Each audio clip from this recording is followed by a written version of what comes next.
hoje eu me deparo com muitas situações neste sentido também. Eu fui sócia, né? Inclusive falando de mulheres, né?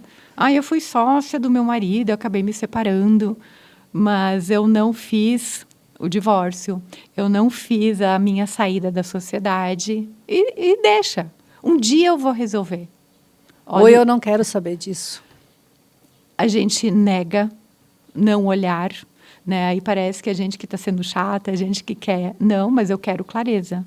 Onde isso vai impactar se o meu CPF estiver lá no contrato social da empresa? Qual é a minha responsabilidade enquanto pessoa, enquanto CPF? E de um tempo que você não tem mais nenhum olhar sobre, você já está afastado da pessoa, então você não sabe como essa pessoa está gerenciando e seu nome está lá. E quanto isso vai impactar na tua saúde depois? E na tua saúde financeira? E de toda forma, né, Márcia? Porque a saúde financeira impacta no físico.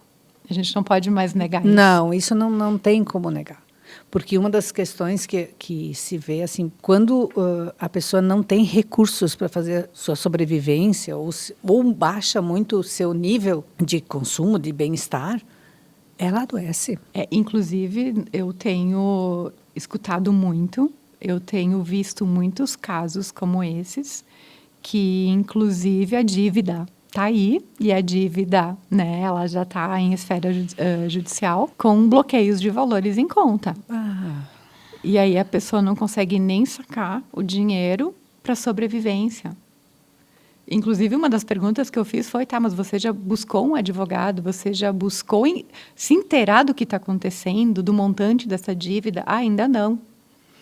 Então, vamos começar pelo começo? Nós temos remédios jurídicos, que a gente chama, para se proteger, para ter o mínimo de recurso financeiro para sobreviver. Então, nós temos leis que nos amparam nessas questões, né? Mas aí, de novo, por medo, por vergonha. Vergonha, Márcia. Vergonha. Eu vejo que tem muita gente que tem vergonha de ter chego nesta situação, né? Por N motivos, né? Que tem a questão de gestão, mas tem muita coisa envolvida nessas dinâmicas. E tem vergonha, inclusive, de procurar ajuda. Sim. E de expor a situação. Então, assim, vergonha é uma das coisas que a gente mais perde energia. Porque se a gente tem a clareza de dizer assim, bom, aqui eu preciso de ajuda, fica muito mais fácil de encontrar soluções, né? E uma das pessoas, ela praticamente, no telefone, ela chorava enquanto que ela pedia ajuda para mim.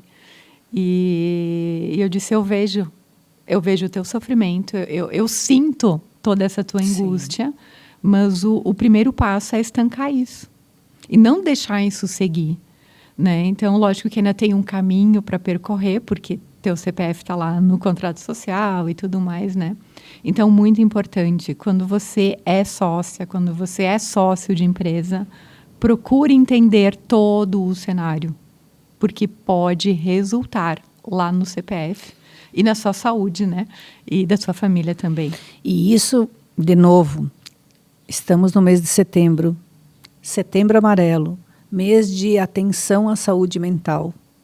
Então, essas dinâmicas trazem muitas reverberações na saúde mental. Então, esses assuntos, eles não estão aqui aleatoriamente, porque eu adoro conversar com a Márcia, porque realmente fazem parte daquilo que talvez lá na medicina, quando você vai fazer uma consulta, ninguém vai pedir o que está acontecendo com você.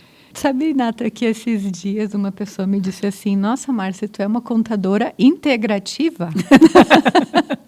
Todos deveríamos ser integrativos. E aí me deu assim uns 2, 3 segundos até eu processar a informação.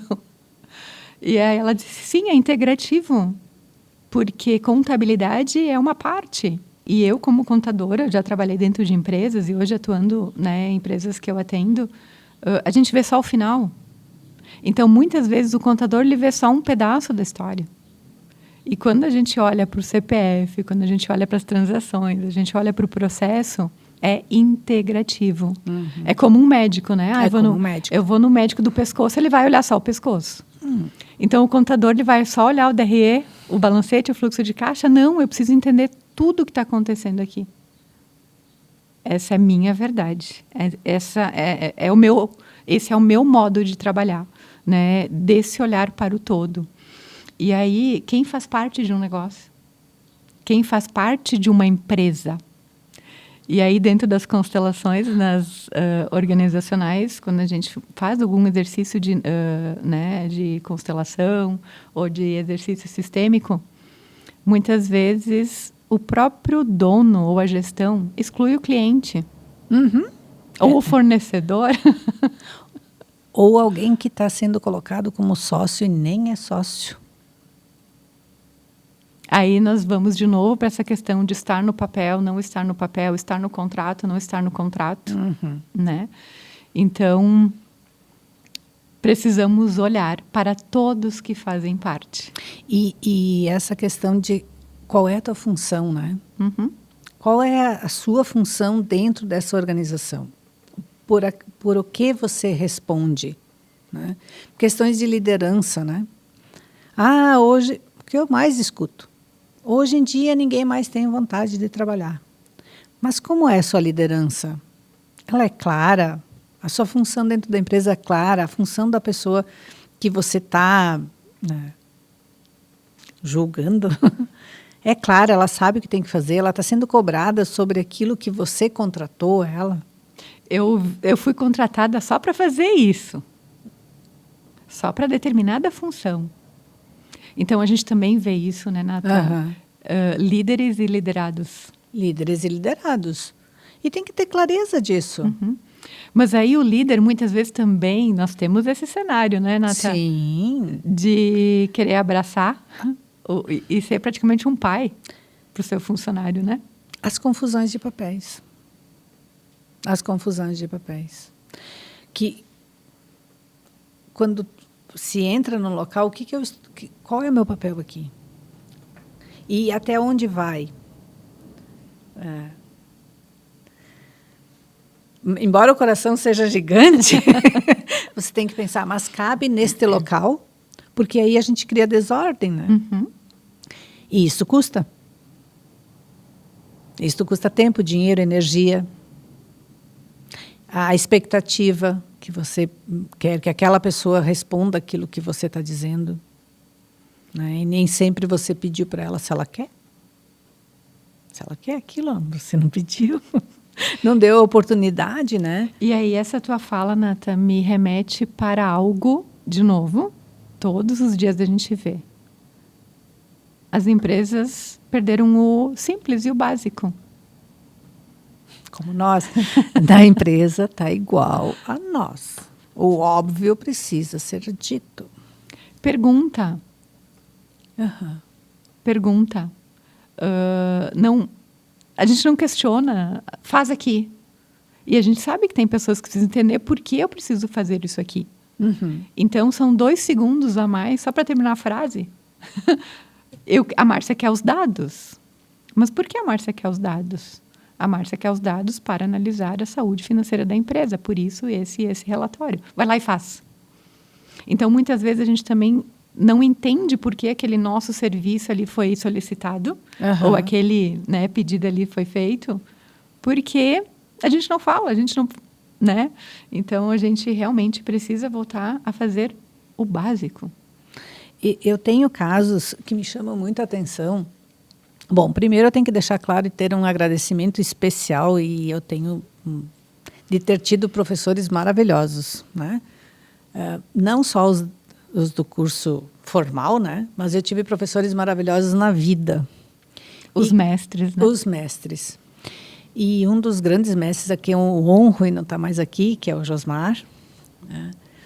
Ele sempre falava da importância da contabilidade. Ele era um grande contador, uma pessoa maravilhosa. E eu, naquela época, também acreditava que contabilidade era uma chatice que a gente... Ainda bem que tu me diz isso hoje, e tu não me falou isso naquela época. Não, naquela época eu nem conhecia você ainda, Márcia. Foi bem antes, foi bem antes. E estou falando isso porque esses dias eu atendi uma pessoa que estava num nível de estresse gigante. Ele tinha tido um princípio de infarto E ele veio para um atendimento comigo e começou, eu vou investigando o que está acontecendo, o que levou aquela pessoa àquela situação. E ele comentou da empresa, que ele estava com dificuldades na empresa e que ele não sabia que ele tinha que vender. Aquela história, tinha que vender mais para poder dar a volta. E coisa. Eu disse, mas você sabe se você tem lucro? Daí ele olhou para mim e disse assim, tenho. Tem? Eu disse para ele. Aí ele disse assim, a minha contabilidade ainda não me deu, mas eu faço mais ou menos de cabeça. Eu disse, como a sua contabilidade não me deu? Desde o início do ano eu não tenho resultados ainda da contabilidade. Eu disse, como você faz a gestão? Como você faz a gestão do seu dia a dia se você... Depende. Exatamente. Depende desses números para tomar decisões. E no meio disso tudo, né? Enchentes, diminuição de vendas, qual é o teu custo? E ele olhou para mim e ele disse assim, será que é por isso? Será que é por isso que eu não consigo ter clareza nas minhas decisões, que eu fico sempre com uma coisa que assim, cada vez que eu tenho que tomar decisão? E aí eu fiquei pensando, nossa, como isso está ligado, né? O corpo dele está avisando que ele não tem, né? Ele não está na pessoa física dele, ele não está tomando uma decisão na pessoa física. Ele tem dificuldades de tomar uma decisão porque ele não tem embasamento e a empresa dele tem 300 funcionários. Então, não, olha quantos CPFs... Quantos CPFs que impactam na decisão dele. E aí eu comentei com ele, eu disse, olha, seria muito interessante que você fizesse gestão com números, né, com gráficos, com... Eu disse, é que nem o seu exame cardiológico. Fica mais fácil saber onde tem que atuar quando você tem essa gestão. E eu fiquei realmente impactada com isso, porque eu fico pensando, hoje, né, com tanta tecnologia, com muita coisa integrada, me parece assim... Que não é possível, que né? não é possível. Sim. Mas acontece, Nata, por isso que eu digo, números, dados, o básico a gente perdeu. E aí, nós temos sistemas que fazem isso, nós temos o Excel que faz isso. Mas se você tiver um caderno, Nata, o bom e velho caderno, vai dar trabalho? Vai, mas ele pelo menos funciona, pelo menos você tem dados para tomar decisão. Mas o bom e velho caderno não pode ir para uma empresa que já está muito expandida. Mas quando é uma empresa menor, às vezes... Funciona. É o recurso que temos, né? Mas uma empresa, assim, com 300 funcionários, né? Então, precisamos de algo integrado, né? Então, seja um RP, seja um Excel, que me forneça esses dados. E, né? de novo, né? Essa informação é uma parte da informação. Eu não sei se isso, de fato, acontece, né? Porque a gente sempre tem que... Eu estou trazendo o relato de uma parte. De uma visão. De uma visão. Porque talvez ele não olhe. Talvez ele tenha a mesma visão que eu tinha, que a contabilidade não tem essa importância na gestão. Né? Não tem. Que a contabilidade só faz declarações, só emite guias. Trabalha para o governo, eu escuto muito.